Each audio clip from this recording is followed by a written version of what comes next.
Lockdown लागणार नाही। Team इंडियाप्रमाणे आपल्याला काम करायचंय। संकटांना यशस्वीपणे सामना करू। मुख्यमंत्र्यांसोबतच्या बैठकीमध्ये पंतप्रधान मोदींचं वक्तव्य। अफवांमुळे पेट्रोल पंपांवर रांगा लावू नका। लॉकडाऊन लागण्याच्या अफवा पसरवणाऱ्यांवर फौजदारी गुन्हे दाखल होणार। मुख्यमंत्री फडणवीसांकडून स्पष्ट। सरकारकडून पेट्रोल आणि डिझेलवरील उत्पादन शुल्कात कपात। पेट्रोलवरील उत्पादन शुल्क हे 13 रुपयांवरून 3 रुपये प्रति लिटर, तर डिझेलवरील शुल्क 10 रुपयांवरून शून्यावर। इंधनाच्या किमती कमी होण्याचीही शक्यता। केंद्र सरकारकडून औद्योगिक क्षेत्राला मोठा दिलासा। आधीच्या 50% व्यावसायिक एलपीजी वाटपावर आता आणखी 20% वाढ। औद्योगिक क्षेत्राला एकूण 70% व्यावसायिक एलपीजी वाटप होणार। Steel, automobile, textile, chemical, plastic या उद्योगांना प्राधान्य। मोंदू अशोक करात प्रकरणामध्ये पीडितांना आम्ही पूर्ण संरक्षण दिलंय। अजूनही काही तक्रारी दाखल होण्याची शक्यता। मात्र महिलांचे व्हिडिओ व्हायरल करून गोपनीयता भंग करणाऱ्यांवर फौजदारी कारवाई होणार। मुख्यमंत्र्यांचा इशारा। सुषमा अंधारेंनी चाकणकर, केसरकर, अतुल सावे, हेमंत गोडसेंचे खरात सोबतचे फोटो दाखवले। केसरकर, चाकणकरांचे कॉल रेकॉर्ड तपासा। अंधारेंची मागणी। सुषमा अंधारे, रुपाली ठोंबरे, संगीता तिवारींकडून नाशिक पोलीस आयुक्तांची भेट। चाकणकर सर्व हे रॅकेट चालवत असल्याचं दिसतंय। त्यांना 6 आरोपी करून अटक करा। रुपाली ठोंबरेंची मागणी। मोंदू अशोक खराच्या ओकस प्रॉपर्टी कार्यालयाची पोलिसांकडून तपासणी, तर प्रायव्हेट गाडीत आलेल्या पोलिसांकडून पुरावे गोळा करण्याचं काम सुरू। याआधीच एसआयटीकडून खरातचं कार्यालय सील।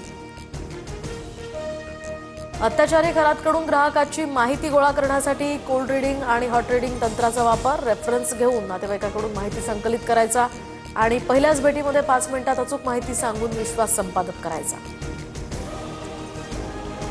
नरहरी झिरवाळांना राष्ट्रवादी पक्षाकडून अभय, तर कथित व्हिडिओ प्रकरणी झिरवाळांचा राजीनामा घेणार नाही।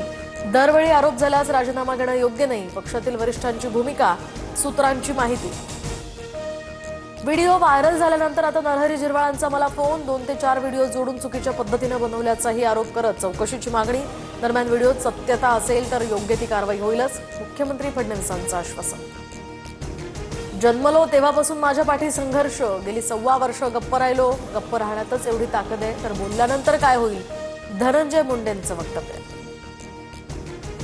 डोनाल्ड ट्रम्प यांनी इराणच्या ऊर्जा केंद्रावरील हल्ले 10 दिवसांसाठी थांबवले। 6 एप्रिल रोजी रात्री 8 वाजेपर्यंत हल्ले स्थगित। इराणकडून हॉर्मुझमधून 10 तेलवाहू जहाजांना जाण्याची परवानगी। ट्रम्प यांची माहिती।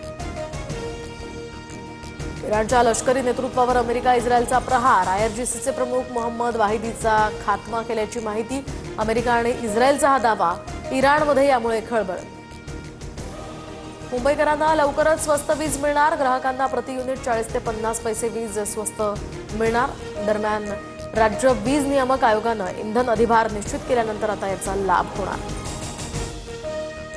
राज्यातील अनेक भागामध्ये वादळी वाऱ्यांसह गारांचा पाऊस। सांगली, सातारा, कोल्हापूर, धाराशिवमध्ये जोरदार पावसाच्या सरी। अवकाळी पावसामुळे शेतकऱ्यांचं मोठं आर्थिक नुकसान होण्याची शक्यता। मुंबईच्या कोस्टल रोडवरील जय होच्या धूनचा आता रहिवाशांना त्रास। म्युझिकल रोड रात्री 10 ते सकाळी 6 वाजेपर्यंत बंद करण्याचा मुंबई पालिकेचा निर्णय। पुण्यातील आंबेगाव उपविभागीय कार्यालयामध्ये एसीबीची मोठी कारवाई। लाच घेताना प्रांताधिकारी गोविंद शिंदेंना रंगेहात अटक। सापळा रचत लाचलुचपत प्रतिबंधक विभागाची कारवाई। सोलापूर